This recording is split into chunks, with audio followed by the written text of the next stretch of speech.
Welcome to the KOMO Sports End Zone podcast with KOMO Sports Director Niko Tamurian and Najee Moye.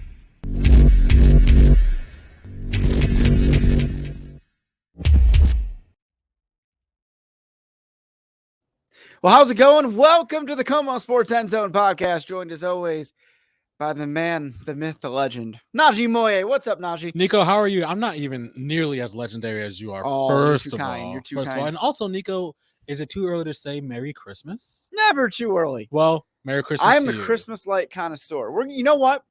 I love Christmas. We're going to talk about that next week. I know we're like 10 seconds into this podcast. I have Christmas lights on my tree. You should. Have I shown you these, Najee? The Christmas lights on your tree? Yeah. No. I can change. They have. By the time, if you did every combination, pattern, color, etc., you could have over 1 million different variations. And you have 500,000. No, you could have over 1 million. Really? I could do that which I don't. But I have like a setting for each team. They featured it on our morning news at KOMO News.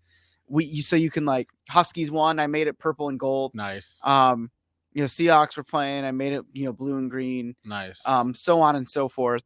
And it's exciting. pretty darn cool. Next week's podcast. Fair or foul, is Niko gone overboard with Christmas lights? Oh my God. We'll talk about it next week. But this week you mentioned the Hawks and the Huskies, but we're going to start with something. We're going to start with the Diamond. We're going to start with the Diamond. And I'm holding the basketball, which makes no sense for that.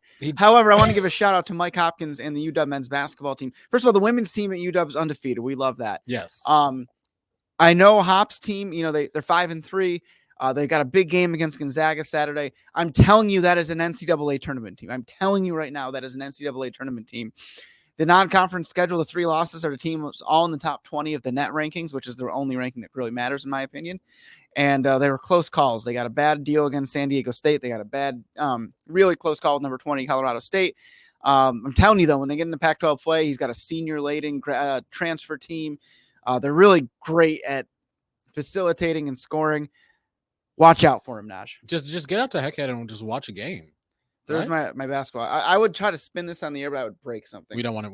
Oh, okay. There we go. And I almost hit the camera, so we're done. There you go. We're done here. We're going to roll this safely away here. As I casually tried to allude to, we're going to start this podcast, this episode, talking about some baseball because Mariners fans, I'm not sure if you know, and you probably do, your team may be moving backwards in time compared to the way that I, and maybe Niko as well, believe the Mariners should be moving.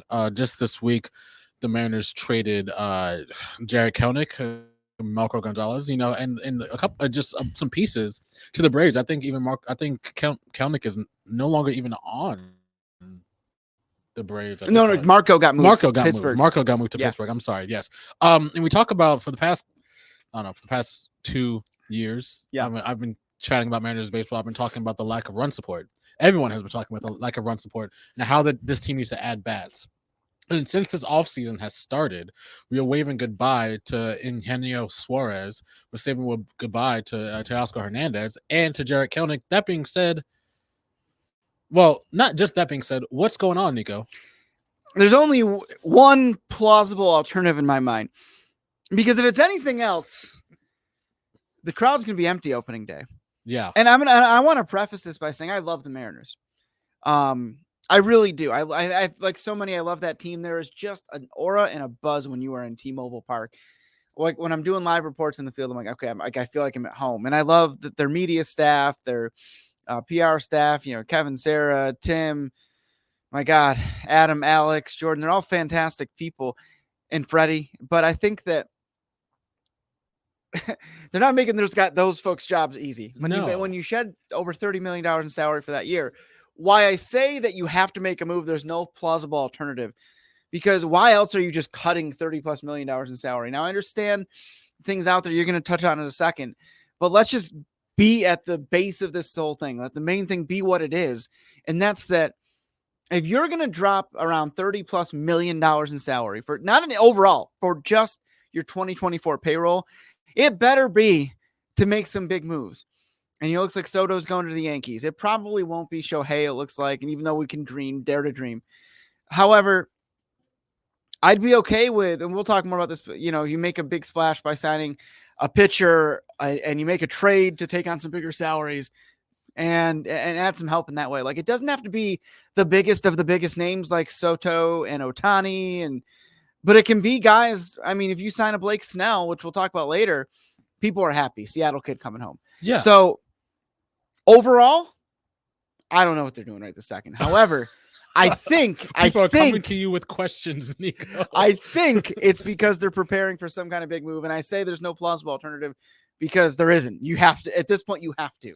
I just really feel, but for the past couple of years, we just know. I mean, just like the Mariners pitching staff has been A1. It's been a World Series caliber pitching staff. Marco will miss them, yes, but there's still like 5, 6 great arms, you know, in for sure. rotation.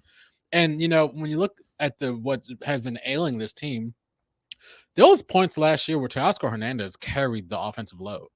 For the Mariners, you know, Kelnick, you know, here or there or otherwise, you know, just is a guy who can hit home runs, you know. And now we look at the lineup and it's kind of gutted now. I mean, I can really name 3 guys on the lineup right now is Julio, is JP, and then it's Cal. Anyone else hitting more than 20 home runs? Niko? The 2022 version of Ty France. Okay. What are the names you said again? I mentioned Cal, I mentioned J.P., and I mentioned Julio. But I mean, we're talking about who else is in the lineup. That's the thing. Who else can hit? You know, and I think we talk about. Boy, it's bad that yes, I could name a bunch of other players in the team, but guys that are going to hit 20 home runs. Yeah, I mean, and we talk about we know Shohei's not pitching next year; he's only hitting. Yeah, which would be fantastic. I mean, I've done my pitch. I'm going to do it again. Okay, you've been to Kent. You don't want to be in New York. You know, you don't want to be in a major market show. I get it. You want to be on a good team. I get it. Come to Seattle. If the Mariners are not trying to secure someone like Shohei Ohtani, and I don't think Soto would be great also, but I think maybe that ship is more sailing in the direction of the Bronx. I'm saying this as a Yankees fan who kind of wants it to happen as well. Yeah. But I guess third base is an option now since Suarez is out. So I guess Matt Chapman's an option too. But I mean, we're looking at this. I'm like, why are we shedding so much money in a sport where there's no salary cap? Right. Well, here's what I would say. For almost no reason. Not almost. That's what I was saying. There's got to be a reason. There's got to be a reason. If you're just doing it because of this whole TV deal, and I don't want to get into the specifics. I know it's a podcast where you have unlimited time, but yeah, to me it almost doesn't matter. Like, I get there's a deal with how Xfinity changed, where Root was available, whatever. That stuff, I don't care about that. You know why I don't care about it? Because you just said it. There's no salary cap in baseball, and for billionaire owners, and listen, there was a time about 25, 30 years ago, maybe more like 25 years ago, that fans were genuinely concerned whether or not the Mariners and the Seahawks would even stay in Seattle, which sounds so crazy to even think about in this moment. But there was a time. So like, I'm like, you're always thankful for the teams here. However, you cannot follow up ending the drought by not just taking a step back on the field. They missed the playoffs by 1 game. It's not ideal. And if the offseason moves were better heading into 2023, they probably make the playoffs. But you can't follow up that narrowly missing with shedding payroll and no return. Yeah, I mean, the move 2 years ago, when the Mariners made the playoffs, fantastic, loved it.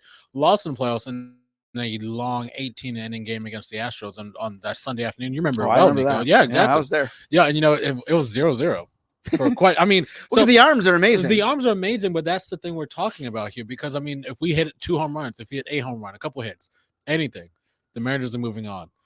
And you hit the nail on the head when you talk about the end of last year, missing playoffs by 1 game. But I think the Mariners actually even beat the defending going forward, the defending World Series champions, Texas Rangers, in that 3 out of 4. 3 out of 4. Yeah. And we look at the Rangers' offseason, they spent a ton of money on the bats, on the arms. And honestly, some of the arms didn't even play. Like DeGrom didn't even play most of the year last year. That's true. And we'll talk about this later, but I mean, I know pitching is the name of the game. Pitching does mean a lot, but for years, the Mariners fans have been saying, and I've been saying on this podcast for years, just like they need a guy in the lineup who can be scary. Is Julio scary? Julio's great, but he can be, but he's not. Well, he can be. I mean, the lineup is just so light. So I think that's the moment. That's what Mariners fans are thinking right now. They're looking across, the AL West, Texas loaded up. The Yankees are trying to load up. Well, hopefully the Yankees are trying to load up. they're just kind of awestruck because they're going to T-Mobile Park and they're paying a lot of money for refreshments. And I mean, the Mariners are a profitable baseball team. One of the most profitable in a beautiful stadium and with a great fan base. When there's a great product on the field, they are all in for. But I only named 3 hitters on the team, and I am struggling to name any other ones at this point. You know, you want to know what I don't want to call it ideal because the ideal offseason, Soto, Shohei, all those guys coming here. Well, I mean, like that's based on what's what's plausible, like what's plausible to me. Here's what I would be the best case scenario at this point. From right now going forward, this is what that the guys you traded away or didn't re-sign, like Teoscar, Eugenio. And it stinks to lose Gino because he's such a clubhouse guy, such a great presence. He's good vibes only. But good vibes Kalanick as well. They had higher strikeout rates, right? Yeah. And the Mariners have said on the record that they want to be a team that doesn't strike out as much. Okay, that's fine. The only way getting rid of those guys is okay if you bring in certain things. What I'm gonna go with here is that you sign Blake Snell, Seattle kid, like so transparently, obviously wants to play for the Mariners. Obviously, like raising the flag at the Seahawks game. He's at the Kraken game. He's playing, I think it was Fortnite with JP I was Crawford. Say, yeah, like he's just so and he's a Seattle kid. Like it would be perfect for he's here. You sign Blake Snell. Suddenly, your rotation is Luis Castillo, George Kirby, Logan Gilbert, Blake Snell, and then your 5th starter is some sort of combination of Brian Wu, Bryce Miller, Emerson Hancock, plus after the All-Star break when he's healthy, Robbie Ray, another former past Cy Young winner. And honestly, you'll find that some Mariners fans want Robbie Ray gone. I think on the other side of the surgery, he'll be back. I really do. Yeah. Okay, so I think I named like 8 starting pitchers right there. Okay. Yeah. Great starting pitchers. If you sign Snell, that frees you up, as painful as it may be. And the Mariners are right when they say you can never have enough arms. But if you sign Snell, you can trade away one of those 3 young guns in there, Hancock, Bryce Miller, Brian Wu. And they are so highly coveted. The Mariners have an abundance of the most precious resource in baseball, high-end, dominant starting pitching. And they have about 8 of those guys, maybe 9 when Robbie Ray's healthy. Yeah. And so but you don't like to. So if you sign Snell, you have the ability to maybe trade one of those guys. And, where there's smoke, there's fire. You keep seeing about a deal with the Rays. If you can move one of those guys, maybe a couple prospects, Ferrandia Arozarena and Isaac Paredes, third base and outfield, plus you have Blake Snell, I think fans start to, okay, we're okay with this. I think, and that's all things not that are plausible at this point in time. Plausible. I mean, Randy Arozarena would be fantastic for the I agree. Mariners. I think he'd be fantastic. He's a great hitter. He listed a lot of great starting pitchers, and the Mariners do have a fantastic rotation. But even if you just add Arozarena, I mean, I just feel like they're kind of in the same. They need to progress even more than they were 2 years ago. That's the thing, though. And I just feel like losing. And yeah, I get the thing about strikeouts. I want to give a weirder, not weirder, but an analogy. Do you remember Kyle Schwarber? Yeah, he's a guy who strikes out a lot. It's a guy who also hits a lot of home runs. Basically, when you add him to the lineup in Philadelphia, that city, when he was on the lineup with Bryce Harper, I mean, I would watch Phillies games just for fun because of just when they're at home.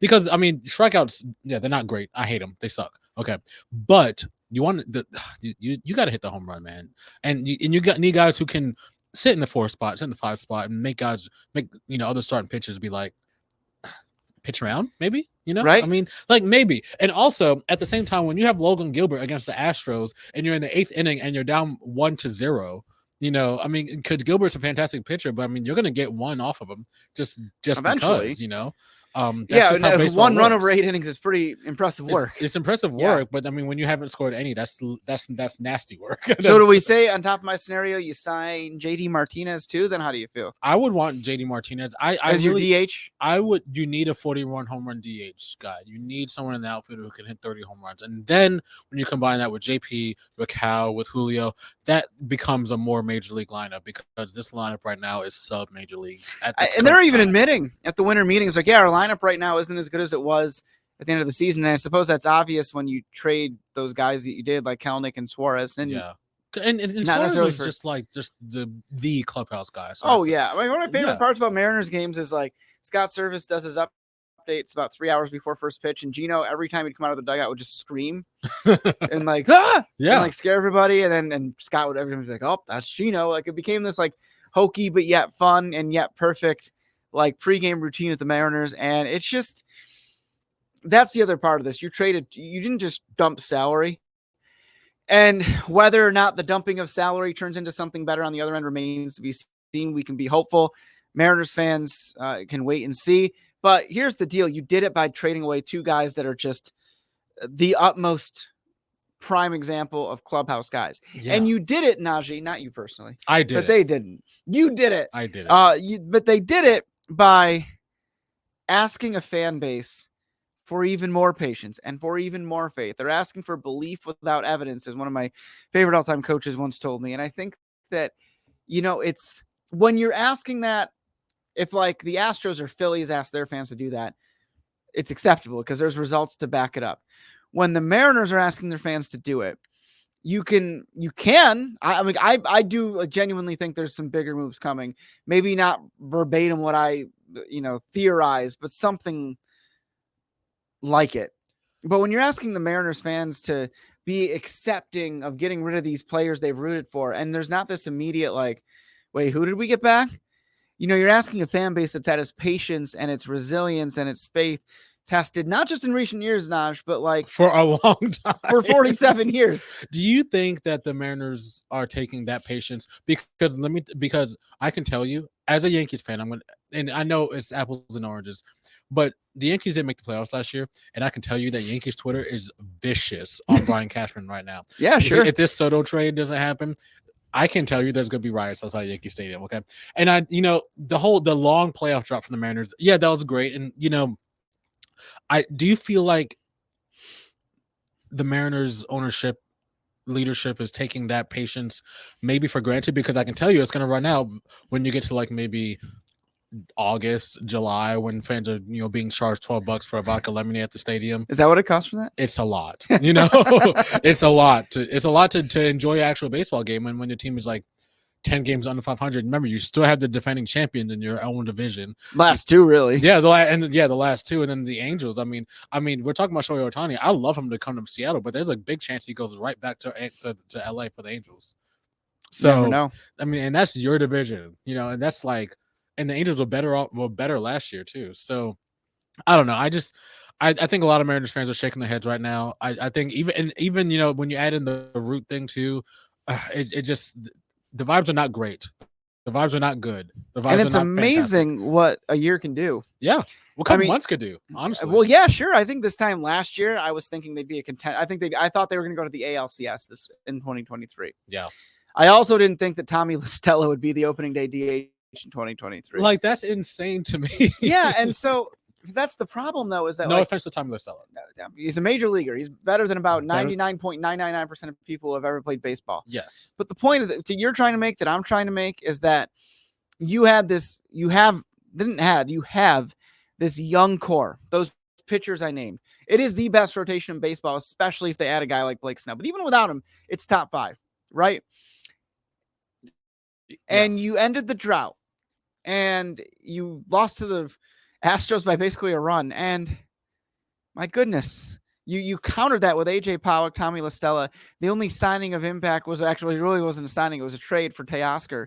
And it was just not the best building. And then I like the Teoscar addition because I thought it was great. We saw him firsthand in Toronto when you were up there the year before. And I mean, yeah, but adding a guy like Teoscar is great. I'm a big fan of him. He does strike out a bunch, but you had him for what, a year? Yeah. Yeah. And so when that was the only move you hit on in the offseason, that's not good. And then you go into this offseason and you're like, and you're making trades, you're trading away guys that have been here. Marco Gonzalez was the longest tenured Mariners player before he was traded. And so that, again, I'm going to be in the camp of wait and see, but there's a lot of diehard fans that are like, I'm done waiting and seeing. Yeah. I personally believe that you cannot make those moves without a big time move on the other side of it, whether it's a signing of a Blake Snell, trade for some guys from the Rays. But if you're a fan that's been through this, like so many off seasons in a row, it's really difficult to believe that until you see it. Yeah, it's just difficult. We've got. You want to play some baseball, Niko? You want to do some swinging? You want to do some fair or foul? Yes. We got some graphics here, and we have a lot of graphics actually. We've got some questions here on fair or foul, and we're going to bring up the first one right now. Fair or foul, Niko? The Nikos. Well, you know what? Maybe I'll win the lottery and I'll buy the team and I'll sign Shohei and we'll call them the Seattle Nikos. How about that? I love that. The Mariners. Shout out to Nicky Scarlatta. The Seattle Mariners. The Mariners will make a major trade, fair or foul, Niko, go. Well, I'm going to say fair for two reasons, and I want you to answer this as well because I think it's a good question. Fair because arguably they've already done it. The Kelnick trade was pretty major. Yeah. But I guess as I hiccup. Well, there. numbers wise, maybe not, but I mean, visually it is. You know? Yeah, but I do think something else is coming down the line. It has to. And it has to. Yeah. If we're sitting here doing this same podcast in March, previewing opening day, and they haven't brought in firepower Niko, of a major magnitude, then it's just going to be. I've been saying this about the Mariners for 2 years now, and they have only gone backwards. I'm just saying a major trade. I would love to see. I'm sorry I cut you off. So no, I'm saying fair. You're saying fair. Yeah. I like the Blake Snell trade. I honestly think that getting rid of a lot of great hitters and trading for a great pitcher is something for another great pitcher is something that is very on brand for the Mariners. So I guess the major trade, I hope for a hitter, but I would say it's fair to say that I would expect Blake Snell to be a Mariner next year. So I would expect that the rotation will be crazy. I don't know how much money he would, I mean, it just depends on the money, I guess. But Najee, let me ask you this: Is this what a scenario I'm about to throw you a major trade in your mind? Okay, the Mariners trade Brian Wu and a prospect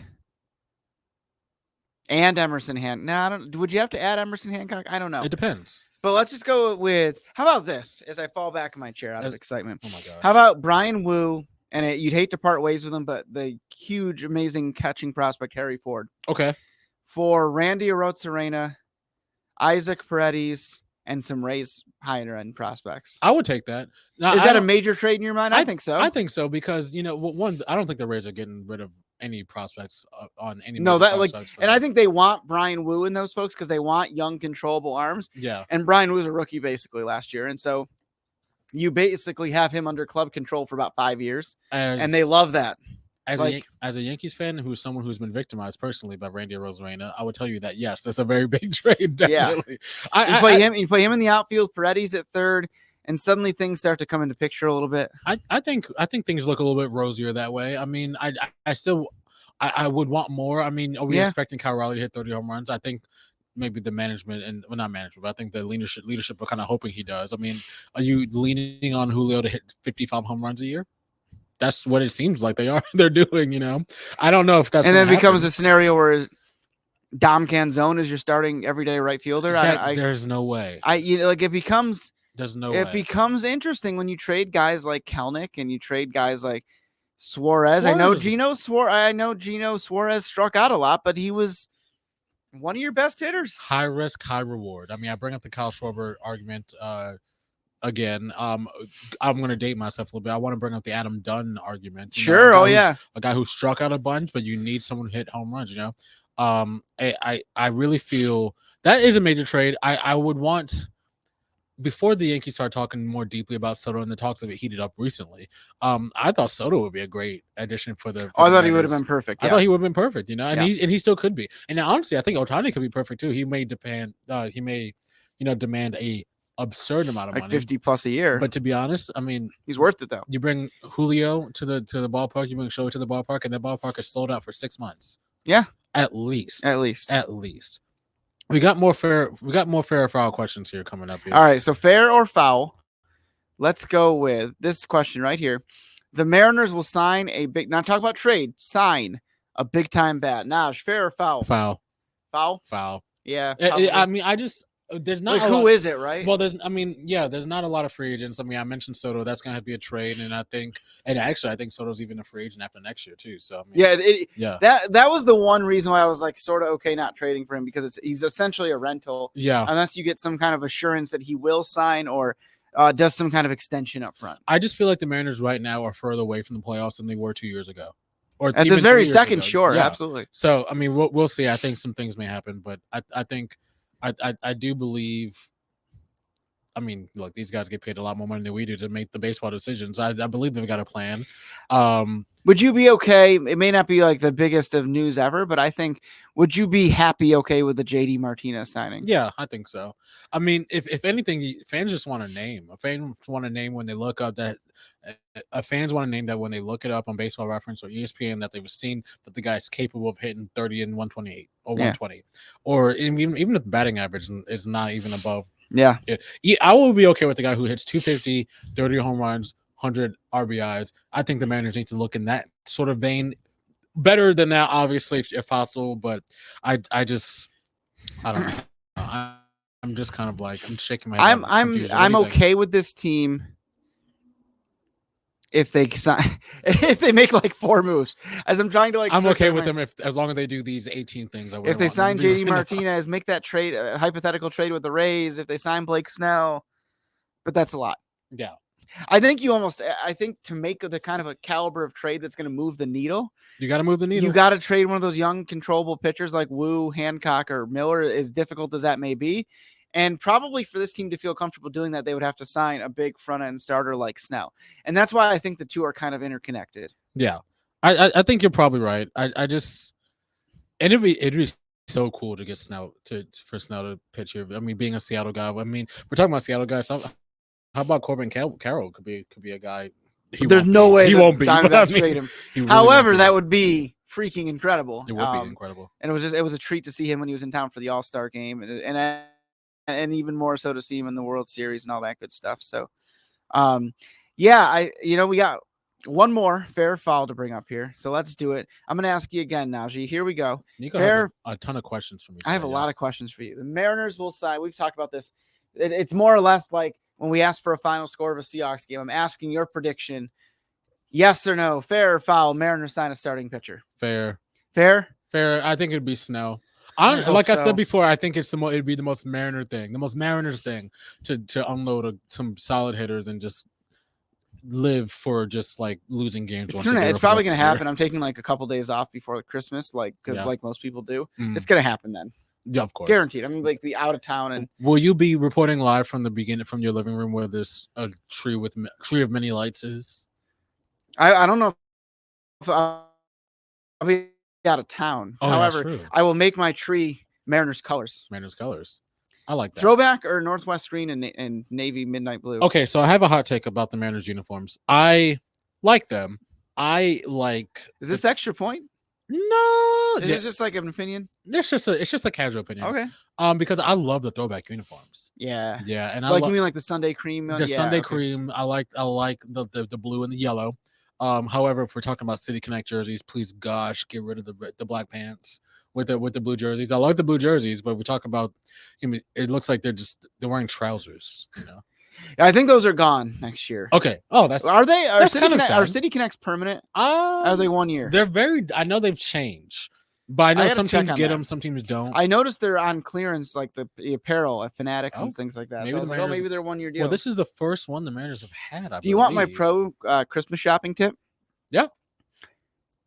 Because it's the off season, and especially because a few months removed right now, maybe not right now because it's like really close to Christmas, but like late November to like first week of December, which is I suppose technically what we're in, best time to buy Mariners apparel at a steep discount. Well, don't buy a jersey. So the playoff hoodie, like the when they were hosting the Astros, was like 80, 90, $100, like a Nike playoff hoodie. Right. And then this time last year was 40. I like that. Yeah, it's like. I got a coat. You've probably seen me. I wear a coat. I'll wear it on the podcast at some point. Oh, yeah, it's a good coat. Yeah. Yeah, it's that one with the trident. It's like the throwback colors. Yeah. And it was like originally like 100 something. I got it for like 30. It's like, okay. Yeah. So that's my Mariners tip. Maybe pick up your Mariners gear now. That's not an advertisement. It's just a tip. Maybe not buy a jersey buy a Julio jersey because, I mean, I mean, I can't think of any other. Or just get the blank one. Get a blank one, yeah.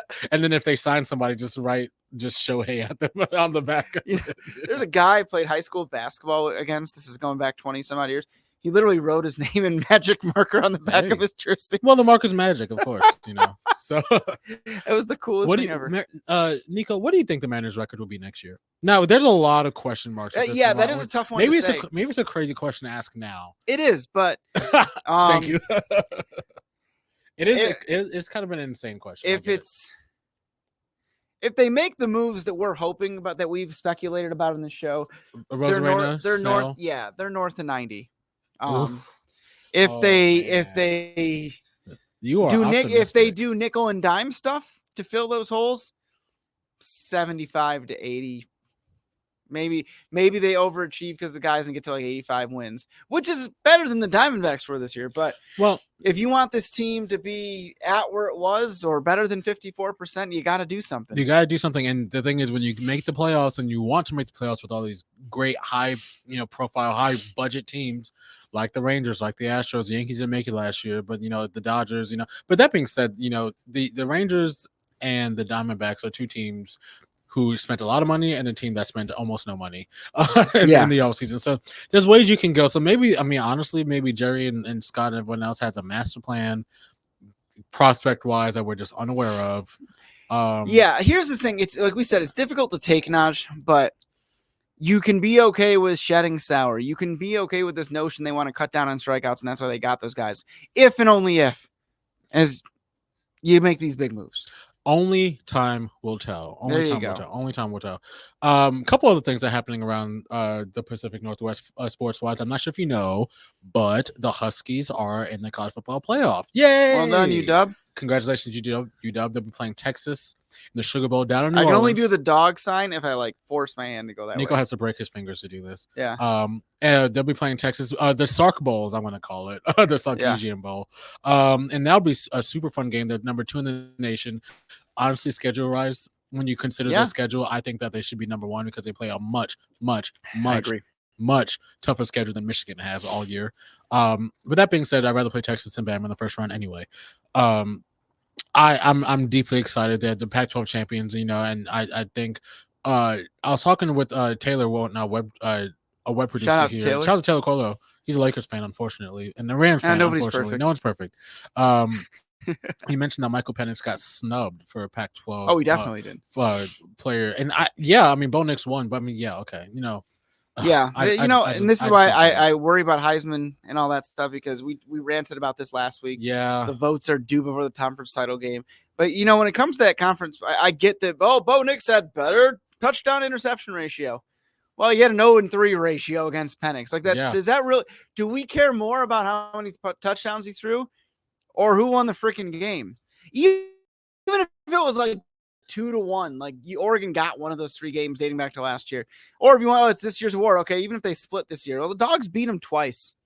I mean, this is so silly. This is basically, in my mind, shucks, you didn't win the Pac-12 trophy, but here's this participation Offensive Player of the Year trophy. No, and that's not what the Offensive Player of the Year trophy in the league should be. No, absolutely not. I really feel like this is a situation where it's okay, Bo Nix deserves something for spending 17 years in college on 2 separate teams.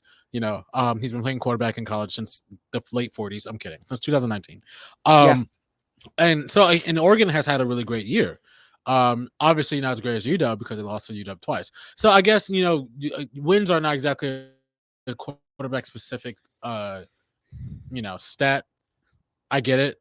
But the eye test, when you look at, I don't know why Michael Penix doesn't get this award.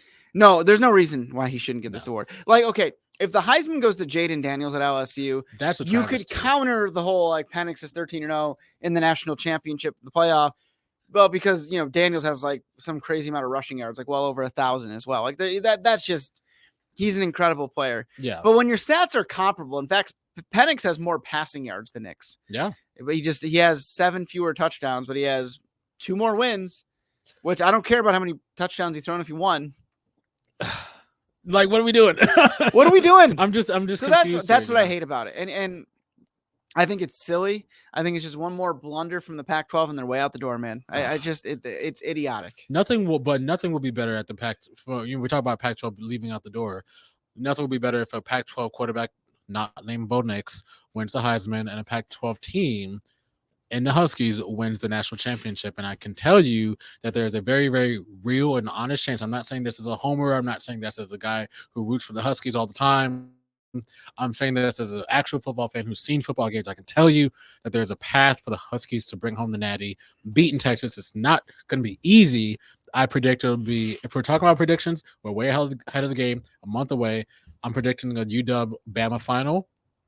It's going to be stressful, but Huskies fans, used to the stress at this point, I believe. So. I think Alabama beats Michigan as well. And I think anybody's guess, I think Alabama would be of the other teams the toughest challenge for UW. I think so too. I mean, so I'm with you on that. That team is just rolling right now. I saw the way they beat Georgia, and I was deeply impressed. But we got some time to talk about that game. I mean, we'll talk about it ad nauseum. Yeah, we're gonna talk more about it. So okay, to summarize, we're waiting and seeing, hoping and praying, wishing it upon a lucky star for the Mariners. Seriously. We're bullish on the Huskies' chances to go deep. Yes. Even deeper than they are. Yes. And we're not terribly optimistic about the Seahawks against the Niners.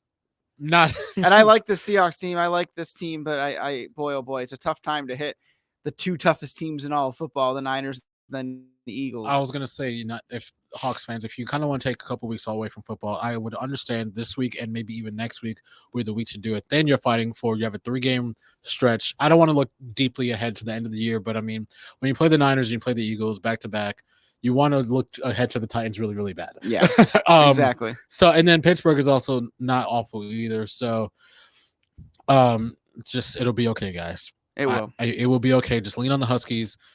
Maybe not think about the Mariners too much as well. We're gonna do Christmas wishes at some point, not today. Okay. But I got my list. We'll do it next week along with we'll have a Christmas theme. We'll do that, my tree, all that stuff. Nice. But I'll give you a preview because I have one Christmas wish in Seattle sports at this moment, and it's that the Mariners just fix or figure out whatever term you want to use this offseason.